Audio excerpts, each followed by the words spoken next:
ಭಗವದ್ಗೀತಾ ಪಾರಾಯಣ ಮಾಡುವ ಮೊದಲು ಧ್ಯಾನ ಶ್ಲೋಕಗಳನ್ನು ಪಠಿಸಬೇಕು.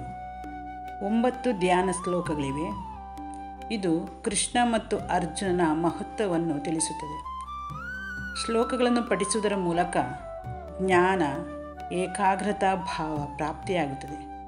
ಮಾತ್ರವಲ್ಲ, ಭಗವದ್ಗೀತೆಗೆ ಸಲ್ಲಿಸುವ ಒಂದು ಪ್ರಾರ್ಥನೆ ಕೂಡ ಆಗಿದೆ.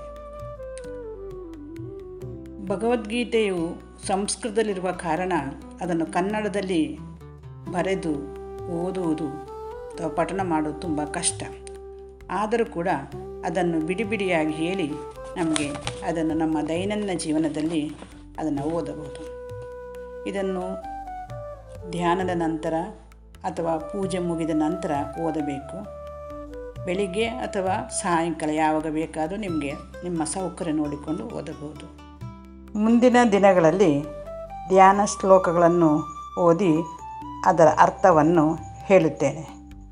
ಹರಿ ಓಂ ಶ್ರೀ ಕೃಷ್ಣಾರ್ಪಣಮಸ್ತು.